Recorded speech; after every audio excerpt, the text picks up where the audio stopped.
Bonjour à tous, on se retrouve aujourd'hui pour une nouvelle vidéo qui va concerner une petite explication des règles de Time Story. Si vous voulez en savoir plus, on se retrouve après le générique. N'oubliez pas de vous abonner, merci.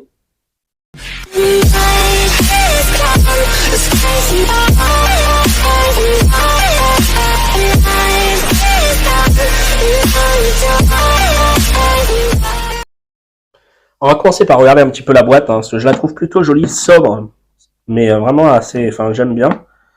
Donc voilà, vraiment pas grand chose blanche avec un petit dessin là de capsule. Voilà, bon, l'arrière est un petit peu plus coloré avec quelques explications. À l'intérieur, on retrouve un livret de règles, une vingtaine de pages. Le plateau de jeu et tout ce qu'il faut pour jouer. Il y a également un système de sauvegarde parce que des parties peuvent être assez longues.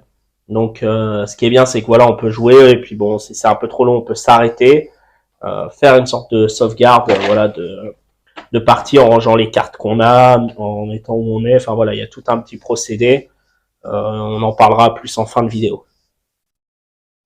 Alors directement, là il y a un deck de cartes, et comme c'est marqué dessus, ne pas ouvrir avant d'avoir lu les règles du jeu. Donc voilà, il est ouvert parce que moi j'ai déjà joué. Mais voilà, il faut vraiment faire attention de ne pas, faut pas regarder les cartes, puisque ça va être un jeu, enfin c'est grâce à ces cartes-là qu'on va avoir une belle immersion dans le jeu. Donc surtout, voilà, ouvrir qu'au dernier moment et faire attention de ne pas avoir, voilà. Alors là, vous voyez, il y a une première carte en fait qui permet de cacher, et même de l'autre côté, il y en a une aussi qui permet de cacher. Ensuite, vous avez voilà des dés, des jetons. C'est assez bien rangé. Donc, je vais faire une mise en place du plateau et puis on se retrouve ensuite. J'ai donc mis en place le plateau. Donc, ici, les cases éléments qui sont numérotées pour pouvoir les trouver au niveau du jeu. Là, des cartes sur mission réussie, mission ratée qui seront à prendre selon comment ça se passe durant le jeu. Ici, le plan de départ qu'on récupère. Là, j'ai mis en place le deck et j'ai choisi mes personnages. Je les montrerai après. Donc, en fait, quel est le principe? En fait, on est une sorte de police du temps, c'est-à-dire qu'on remonte le temps pour essayer de corriger des anomalies, voilà, qui se seraient passées.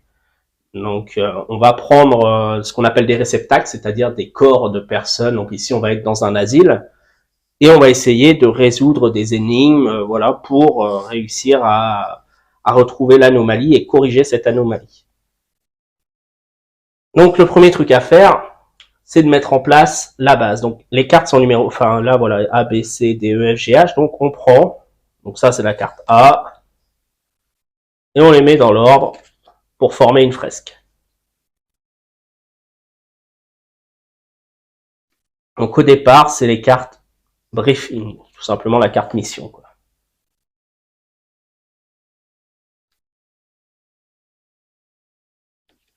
Et ça s'arrête donc ici à G. On va pas forcément, s'il y a que 3 cartes, il y a que 3 cartes. Ce qui vous fait un panorama. On a une petite carte ici qui permet de rappeler un petit peu les icônes, mais on les expliquera tout à l'heure. Et donc on commence. Je vais lire un petit peu, voilà. Alors je vais jouer peut-être une 10-15 minutes, histoire de présenter un petit peu le jeu. Parce que là, en fait, le principe de ce jeu, c'est qu'ensuite on rachète des decks de cartes pour avoir d'autres missions. Parce qu'une fois que la mission est jouée et réussie, bah voilà, c'est à jouer qu'une fois, quoi. Enfin, ou plusieurs fois, mais après, on se rappelle de ce qui s'est passé. Ou alors, bon là, moi, ça fait très longtemps que j'ai pas joué. Honnêtement, je me rappelle plus, donc je pense que je pourrais le refaire. Alors, une voix douce et apaisante emplit le lieu, couvrant immédiatement les petits bruits métalliques que vous perceviez à votre arrivée dans la pièce. Vous avez 42 secondes de retard. Tâchez de respecter le programme à l'avenir. Bienvenue, agent. Je suis Laura, le consortium vous a jugé apte à assumer votre premier transfert. Félicitations. Les questions de transfert sont prêtes. Avant de prendre place à l'intérieur, rejoignez Bob, votre maître instructeur, et veuillez suivre ses directives. Lisez maintenant à tour de rôle, une à une, et on voit les cartes B à G dans l'ordre. Donc là, voilà, on voit les capsules. Donc là, on doit les lire à tour de rôle. Alors là, j'ai fait une mise en place pour 2 joueurs. Alors ça se joue de 2 à 4. Donc, on lit la première. Votre petit groupe avance dans la salle. À chaque pas, 2 sentiments se mêlent. La fébrilité face à cette technologie dont vous entendiez parler depuis les premiers jours de votre formation. Et l'impatience de découvrir d'autres lieux que cette sentinelle base. La patience de voyager à travers les âges et les galaxies. Eh les gars, c'est pas qu'on est pressé, mais presque, vous lance Bob en guise d'accueil.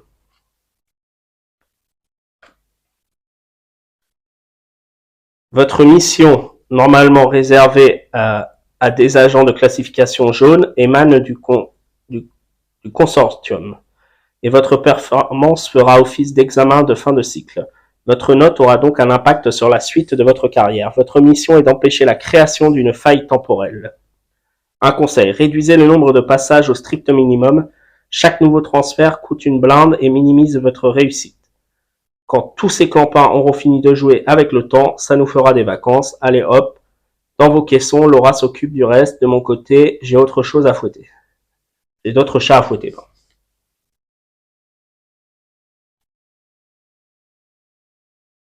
En arrivant devant les caissons, la voix de Laura se fait plus sourde. Agent, prenez place. Lorsque vous serez tous prêts à partir, vous devrez utiliser la timeline pour gérer votre temps dans votre zone de transfert. Vous connaissez tout cela, mais sachez que si vous n'avez plus de temps, vous revenez ici pour procéder à un nouveau transfert au même endroit ou au même moment. C'est le principe même du time log transfert. Vous pénétrez dans vos caissons qui s'illuminent et laisse échapper une multitude de sons aigus. La voix de Laura prend malgré tout le dessus. Vous allez être transféré en 1921 dans ce que les habitants d'alors nomment un asile psychiatrique. Nous n'avons que peu d'informations fiables sur ce qui se déroule là-bas, mais sommes en mesure de confirmer la naissance possible d'une faille temporelle. Votre mission est d'empêcher sa création. Lors de cette mission, vos réceptacles auront les caractéristiques suivantes. Adresse et agilité, bagou et force de combat. Comme de coutume, tous les réceptacles ne sont pas égaux face à l'adversité, et malheureusement, ceux que vous trouverez à l'asile de Beauregard sont un peu mal en point, raison pour laquelle ils ne sont internés. Vous devrez donc vous accommoder avec leur tard au mieux.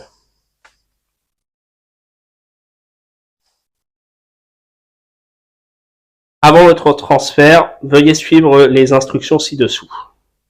Placez les cartes éléments à leur place, c'est fait. Les 4 cartes plan face visible sur leur emplacement, donc c'est déjà fait. Le marqueur de groupe sur la salle repos, le lieu d'arrivée. Donc le marqueur de groupe, c'est le petit jeton. Comme ça, il faut prendre la salle repos. Elle est ici. C'est là qu'on arrivera. Le marqueur de temps sur 25 UT. 30 si vous êtes 3 agents.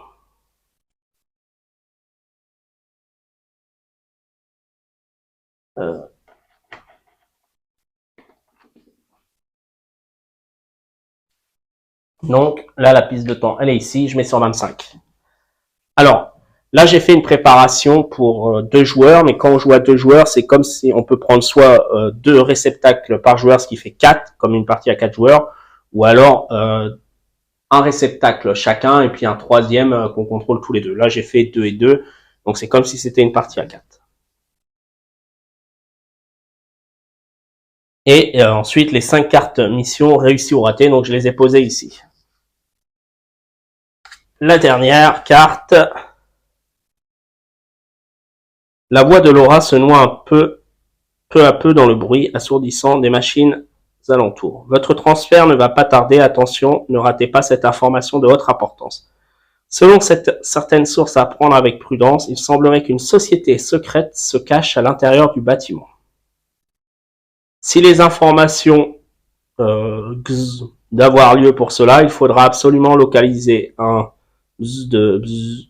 Et sur place, vous devriez pouvoir trouver de l'aide, mais vos réceptacles, il n'est pas. Donc là, c'est un message voilà, qui a du mal à passer. Transfert. Choisissez chacun un réceptacle. N'oubliez pas de prendre ces points de vie que vous posez sur la carte. Gardez à portée de main la carte de résumé des icônes. Déterminez le Time Capitaine. Il ferme la base et la pose à côté du plateau, puis ouvre le lieu de la salle de repos. Il lit la carte A à voix haute et ainsi l'aventure commence. Donc là, j'ai déjà choisi les personnages. Donc voilà, les personnages voilà, sont ici. Donc Marie. Alors, comment les cartes se présentent? On a une petite image de la personne. Et ensuite, on peut se référer à ceci pour voir les icônes. On a tout simplement leurs forces et leurs défauts. Par exemple, ici, elle a une adresse, une agilité de 2, elle a un bagou de 3, elle a une force au combat de 1. Elle a une défense de 2 et 2 points de vie. Marie, alors après, il y a une sorte de pouvoir spécial. Marie est convaincue que les gens qui l'approchent sont fous amoureux d'elle, mais n'osent pas l'aborder. Avec le temps, elle a acquis un talent pour convaincre ses interlocuteurs de succomber à ses charmes. Après son jet, Marie peut transformer un dé de son choix en une réussite. En mode bagou, quoi, seulement. Pas sur les autres. On récupère, alors je les mets là, les cartes, bon, c'est pas grave.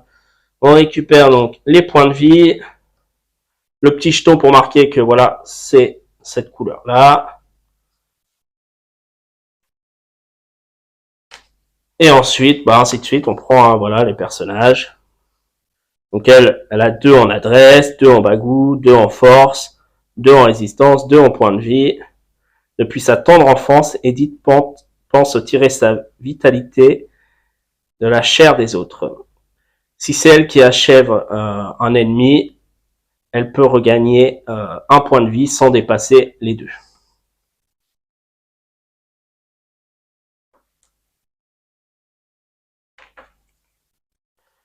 Vassili. Oups. Donc Vassili, voilà, 2, 2 et 1. Donc 2 en adresse, 2 en bagou, 1 en force. Donc vous voyez, hein, ses points de vie, tout ça. Alors lui, ce qu'il a, j'ai récupéré des jetons comme ça. Il est accro à la cocaïne, en fait, et tant qu'il a ces jetons-là, il peut dépenser un de ces jetons pour changer un résultat du dé. Par contre, le problème, c'est qu'une fois qu'il a perdu ses 3 jetons, et ben, il va perdre un point de vie parce qu'il sera en manque de cocaïne. Et le dernier, Félix. Donc lui, il a 1 en adresse et 3 en force. 3 de résistance et 3 points de vie. Chaque dé obtenu comme ça, vide en fait, obtenu inflige à Félix 1 point de stress, pris sous la forme d'un jeton comme ça, là, de la réserve est posé sur cette carte. Lorsqu'il cumule 3 jetons, la crise de paranoïa, il fait une crise de paranoïa, et il se blesse soit lui-même, ou alors s'il y a quelqu'un sur sa case, il blesse carrément un de ses coéquipiers. Donc ça, c'est les personnes voilà, qu'on va interpréter tout au long de la partie.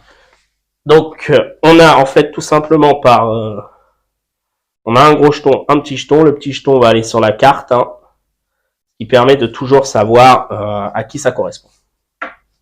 On désigne le captain, alors je sais plus comment ils disent,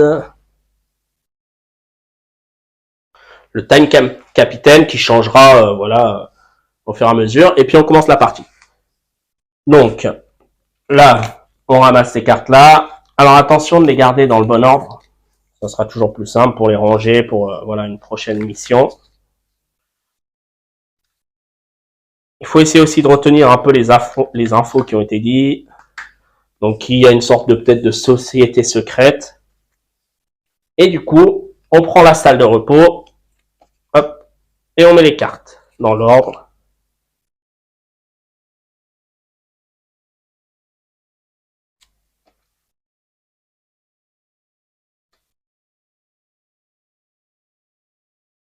Voilà, là ça va jusqu'à F. Et ça forme du coup la salle de repos.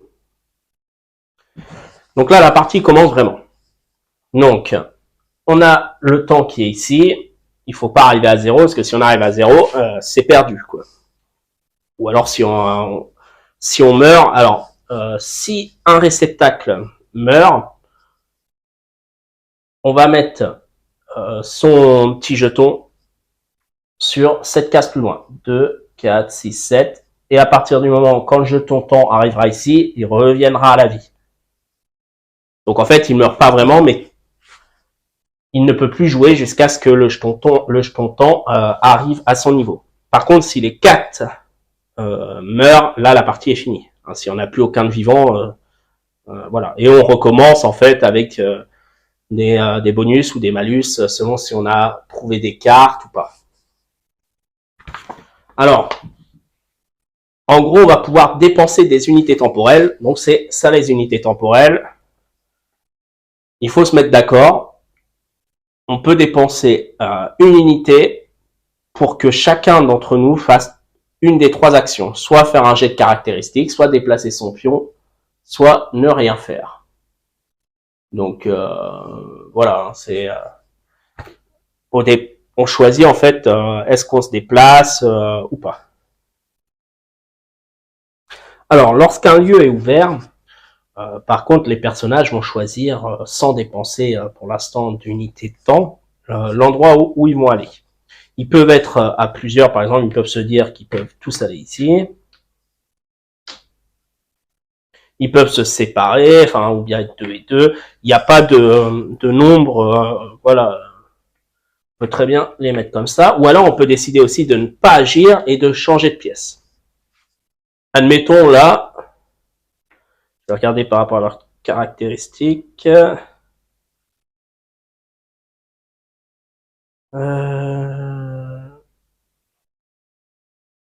vais faire l'inverse. Hop. Je vais mettre Félix ici parce qu'il a pas mal de combats avec elle, qui a on va dire, de l'agilité et du bagou. Lui, je le mets ici. Alors, là, chaque personnage qui a ses joueurs, admettons si le premier joueur a lui et lui, il va regarder les cartes, il va les lire, pas à haute voix dans sa tête. Le personnage qui a lui et lui va faire pareil, donc ils vont lire 2 fois celle-ci. Alors, je vais pas la lire parce que le but du jeu, enfin, je vais pas la lire à haute voix. Le but du jeu, c'est de communiquer, c'est-à-dire qu'une fois qu'on a lu une carte, on peut dire ce qu'on veut, il faut juste pas la lire, mais on peut expliquer ce qu'on a vu. Donc là, en gros, on parle à l'infirmière qui s'appelle Joséphine, qui nous dit que si on la cherche, elle sera à l'infirmerie. Le reste n'est pas vraiment important. Donc, on remet ici, on regarde pour là. Donc ici, il n'y a rien d'important. La jeune fille, elle est en train de peindre. Elle s'intéresse pas à nous. Il reste à regarder pour ici.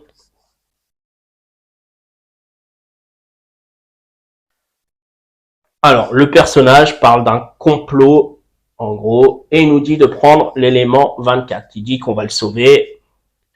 Donc là, il faut prendre les cartes éléments et aller chercher le numéro 24.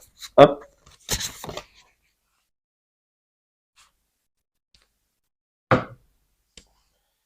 Qui est une clé.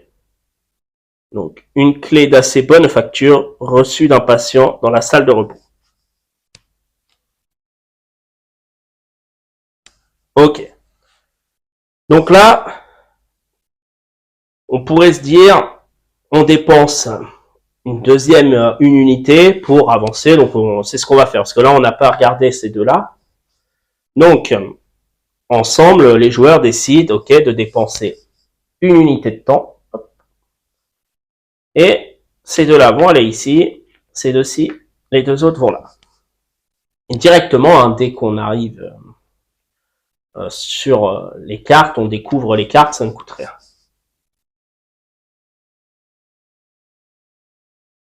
Alors là, c'est tout simplement un personnage qui nous dit, qui joue aux échecs, qui nous dit, ils ont volé les fous, et en fait, on se rend compte que sur l'échiquier, il manque les fous. Ici, c'est tout simplement, là je peux montrer, prenez l'élément 22.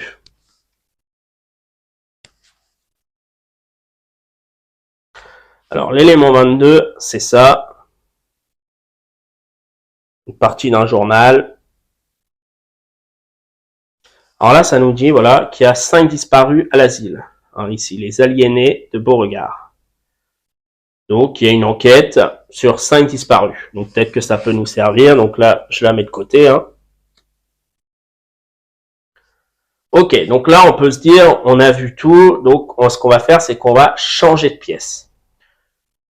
Donc il y a un débat où est-ce qu'on veut aller. Là, ce qui pourrait être intéressant, c'est que l'infirmière, elle nous a dit si on la cherche, elle est à l'infirmerie. Donc c'est une petite piste. Donc on pourrait se dire est-ce qu'il y a une infirmerie sur le plan? On voit qu'il y a l'infirmerie. On décide avec le time capitaine, il dit ok, on va tous à l'infirmerie. Là pour l'instant, ça ne coûte rien. Donc on ramasse le jeu ici, tout simplement dans le même ordre. Donc je vais le ramasser. J'ai ouvert l'infirmerie et là on va prendre le dé du time capitaine. Le dé du time capitaine, on va le lancer. Et là, pas de bol, on tombe sur 3. Ça veut dire qu'on perd 3 temps. Donc 1, 2 et 3. Et 3. Donc, on a, voilà, ça c'est quand on change de pièce, on lance ce dé et c'est lui qui dit de combien on doit reculer le temps. Donc ici, ensuite, on va commencer par voir où est-ce qu'on se met.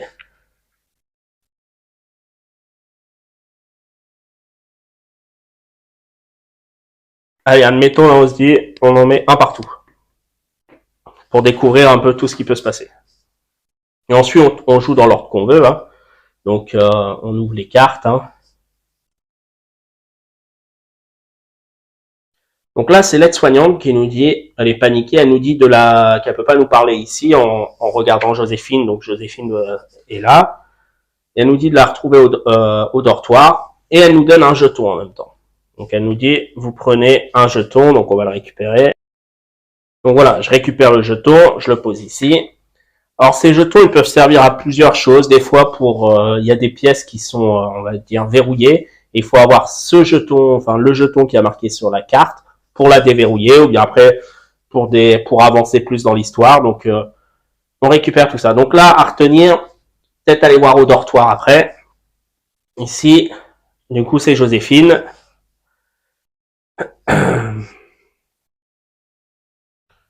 Elle nous dit qu'elle a croisé le docteur Hyacinthe, qu'on peut aller voir dans son cabinet, et de prendre l'élément 8. Donc, hop.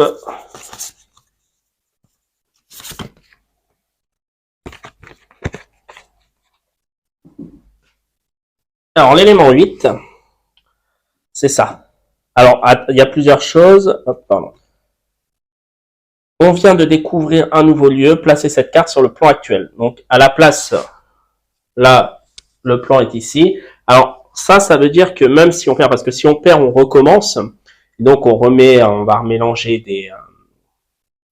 peut-être des cartes qu'on a gagnées, on va les rendre tout ça. Par contre, quand il y a ça, ce logo-là, ça veut dire que ça restera et que dans tous les cas, même si on perd et qu'on recommence, on n'aura pas à retourner chercher ce fameux plan. Et là, ça nous donne justement le cabinet du docteur. On ne l'avait pas au départ et donc maintenant on a un lieu en plus et on voit qu'il y a plein d'endroits en fait qui sont vides. Donc ça va sûrement ouvrir des nouvelles pièces au fur et à mesure du jeu. Ici, je prends l'infirmerie. Alors, si vous possédez la clé 24, prenez l'élément 7. Alors, on a la clé 24 ici, ce qui nous permet du coup de prendre l'élément numéro 7.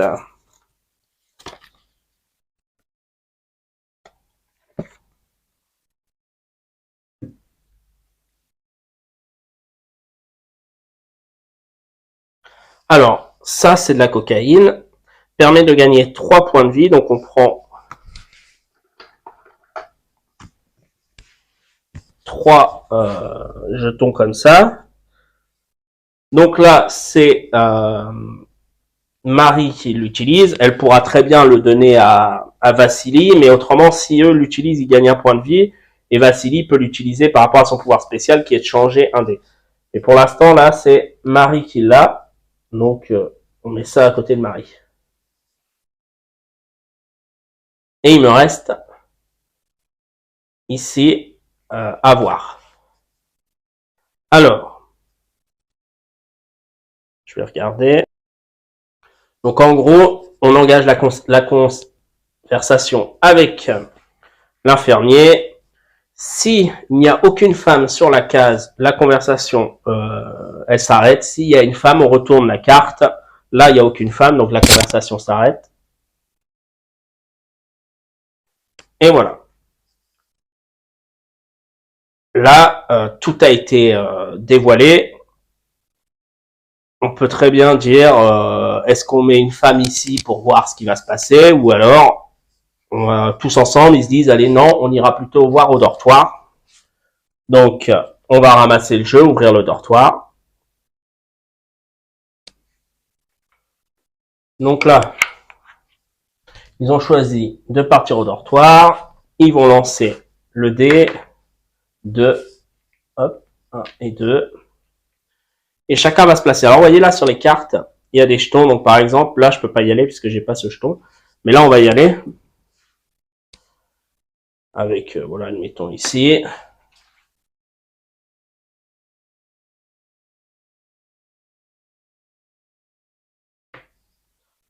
Hop. Et voilà. Alors des fois, c'est intéressant de placer plusieurs personnages sur la même carte, surtout quand on voit une personne, parce que ça pourrait être un combat, quelque chose qui demande d'avoir des capacités. Donc on va commencer, allez, admettons, par celle qui est fermée. Donc là, en gros, on nous dit, donc on retrouve l'infirmière qui était tout simplement à l'infirmerie, qui nous a dit de se retrouver là et qui nous dit que tout le monde est fou, que on risque de mourir et qu'il y a un accès aux catacombes et qu'il faut les rejoindre et fuir dès que possible. Elle s'en va, elle nous dit prendre les éléments 5 et 18. Donc, je prends la 5.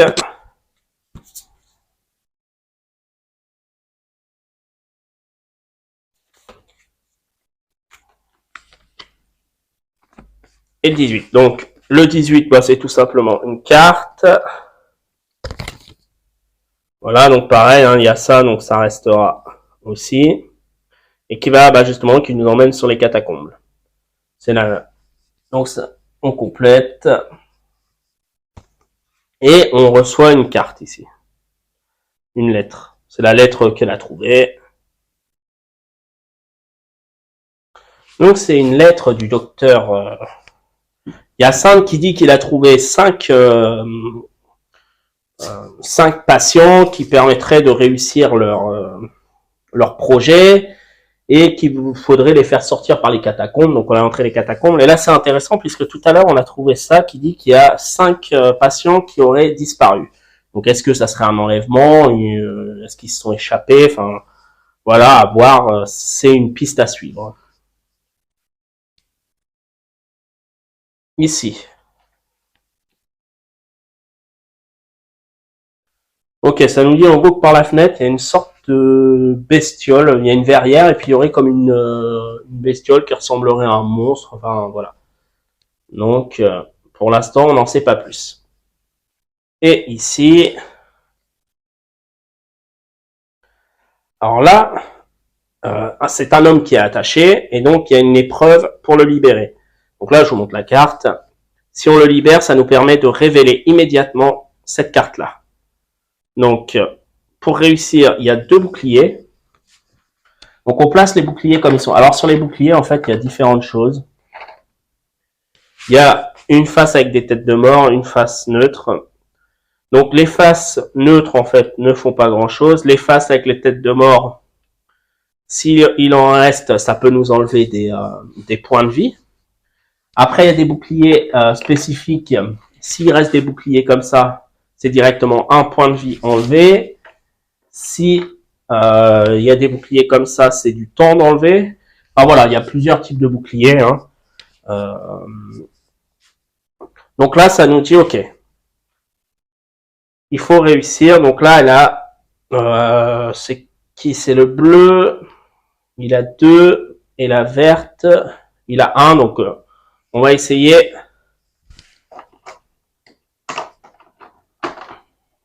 Avec du coup avec Vassili. Donc sur les dés, il y a une phase tête de mort qui sert lors des combats, hein, et malheureusement si on fait une tête de mort, on peut se prendre une riposte. Donc les ripostes marchent en fonction s'il reste des crânes ici, on compte le nombre de crânes qui restent plus ceux sur les dés, et si ça dépasse notre défense, on se prend un point de vie. Ensuite, on a une phase neutre, une phase d'une réussite et une phase de 2 réussites. Donc là, il y a 2 boucliers, donc il faut faire 2 réussites. Ok, on fait 2 réussites directement. D'ailleurs, il y a une chose que... Allez, j'ai mal joué là. Je le mets de côté, puisque avant, oui, il faut finir d'ouvrir les cartes, puisqu'en fait, ça va nous coûter une action par contre. Donc, j'ouvre celle-ci. C'est déjà fait. Donc là, en fait, oui, c'est une action. Donc, pour une action, lui va jouer et eux, ils iront ici. Donc là, ici, c'est réussi. Donc oui, parce que j'avais zappé, j'étais parti dans la précipitation pour tout simplement réussir, enfin faire soit un déplacement ou bien résoudre une énigme, peu importe, un combat. Ça nous prend un time, une unité de temps. Donc là, c'est révéler immédiatement ceci. Donc là, on n'a même pas à aller dessus, hein. On l'a révélé. Aussitôt délivré, l'homme vous fixe, puis un rictus inquiétant vient déformer les traits de son visage. Non mais, c'est vous êtes mes bourreaux, ceux qui m'ont enfermé ici pour que j'y crève. Ils se jettent sur vous. Donc là, il se jette sur nous. Lui n'a pas encore joué, donc il va tenter. Eux se sont déplacés, lui a fait l'action de révéler cette carte, lui n'a pas encore joué, donc là, il y a 3 crânes. Donc voilà comment ça marche. 3 crânes rouges.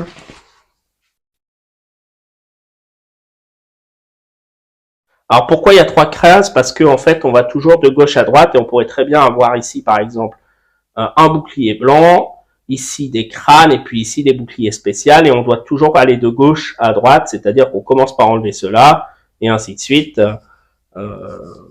Par exemple, si on faisait ça et que là il y avait un blanc, je peux pas choisir d'enlever ceux-là même s'ils sont plus dangereux. Non, j'enlève celui-ci en premier, après celui-là, voilà. Mais là c'est simple, il y a que 3 boucliers et sur la carte on voit qu'ils sont tous ensemble. Donc c'est marqué sur les cartes après, hein, comment les placer. Ça c'est pas trop un souci. Alors, il a 3 dés d'attaque, Félix. Donc on va voir est-ce qu'il va réussir ou pas. Alors, coup de chance, il fait 3. Donc, il fait 3. Alors, le fait qu'il y ait un cadenas, là, ça veut dire aussi qu'on ne peut pas fuir tant qu'on n'a pas réussi la mission. Hein. Donc, 3, ça lui enlève directement ces 3 têtes de mort. Imaginons que il aurait fait que 2. Il en serait resté une, mais il ne serait rien passé. Par contre, s'il n'avait fait que 2, et puis admettons 2 crânes, on comptait 1, 2, plus celui qui restait. On regarde combien il avait en défense. Il avait 3, donc 3 crânes et 3 crânes. En fait, ça ne faisait rien parce qu'il faudrait qu'il y ait au moins 4 crânes. Il faut que ça soit supérieur à la défense. Donc lui, comme il a une défense de 3, donc après, voilà, ça dépend des personnages. Donc là, la carte, par contre, elle est enlevée. Et du coup, la prochaine fois, si on revient ici, il y aura un trou forcément ici.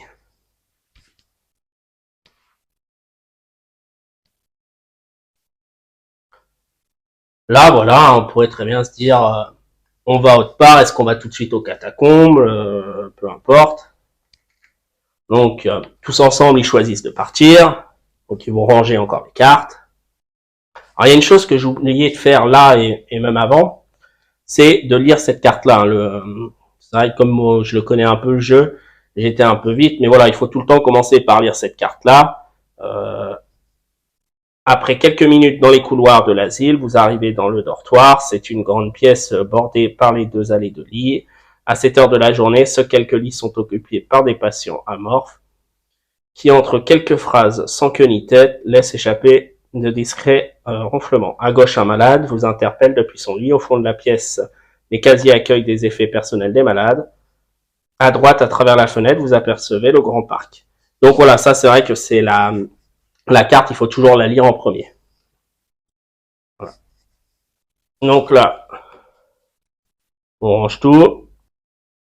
Voilà, on décide d'aller, par exemple, à la promenade. Pas tout de suite aux catacombes, dit plutôt à la promenade. Donc, ils vont choisir la promenade et le mettre en place.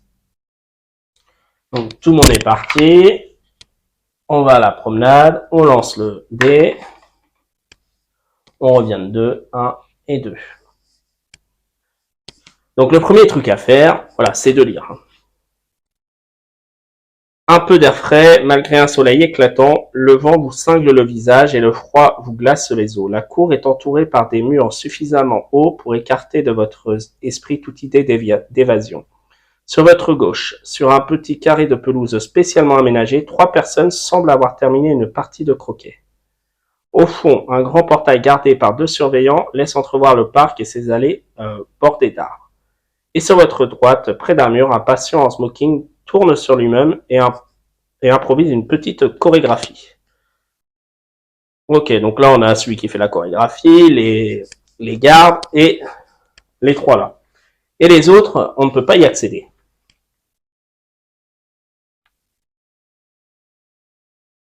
Allez, on va faire ça et ça au départ. Donc là, ça ne coûte rien puisque c'est à la découverte du lieu. Ok. Un des 3 joueurs vous salue et vous invite à venir jouer.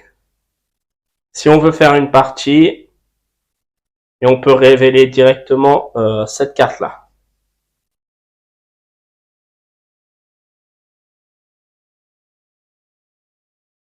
Allez, pourquoi pas. Donc c'est 4. Alors on choisira voilà de la faire donc au prochain tour. Mais en tout cas, voilà, ça coûtera 4.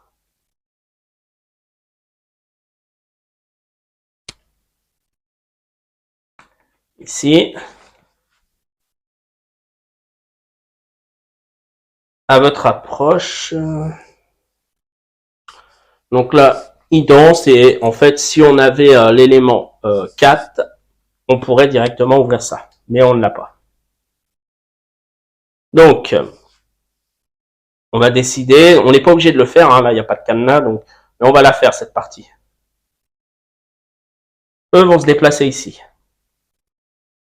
Pour, donc je sais plus si je l'ai bougé, mais voilà, il faut le bouger, hein, lui, pour dire qu'on fait une action. On verra après ce qui se passe ici.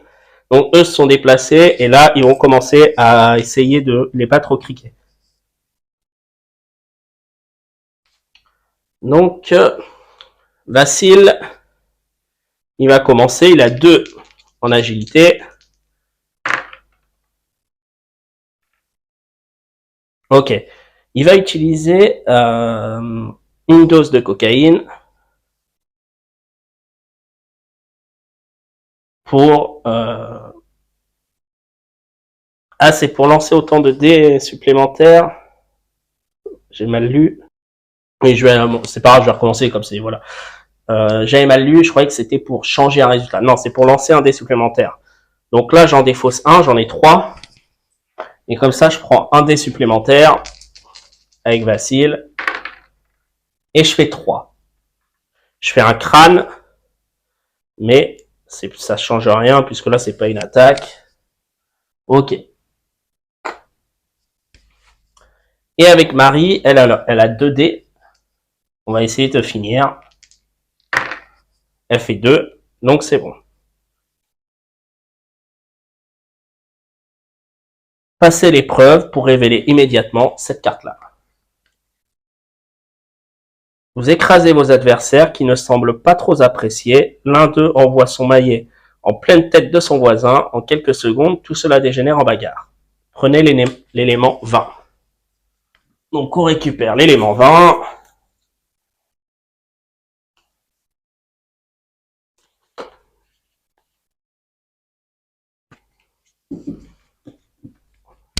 Et là on récupère un maillet pour que quelqu'un ait plus 1 en combat.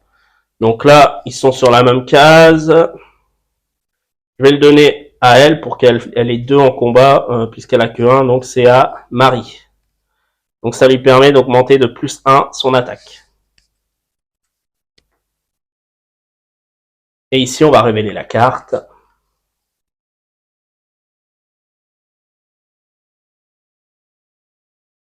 Donc là, en gros, ça nous dit qu'à travers les grilles, il y a une allée, c'est fermé à clé. Mais si on possède la clé 6 et qu'on arrive à persuader les gardes, on obtient l'élément 9.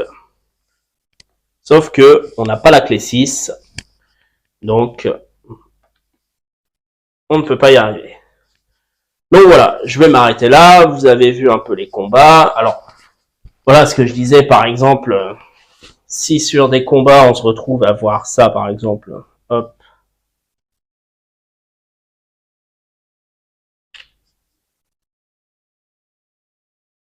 Voilà, on peut avoir très bien ça comme ça. On commence par enlever à gauche, donc après, si on arrive à enlever ça, on compte si on a fait des crânes déjà, par exemple, là, 2 crânes en comptant le dé et celui qu'il y a là. On voit si c'est supérieur à la défense, si oui, on enlève 1 point, et dans tous les cas, celui-ci fait perdre 1 point. Si c'était ça qui était la place, c'est moins une unité de temps. Donc voilà, le jeu se fait comme ça au fur et à mesure. Je pense ne pas avoir fait trop d'erreurs. J'avais oublié voilà de lire ça au départ, mais voilà, les lire dès le départ, ça vous donne l'ambiance et puis ça donne quelques indices peut-être pour aller voir tel ou tel endroit. Donc c'est tout. Hein. Je vous remercie d'avoir regardé cette vidéo et je vous dis à une prochaine.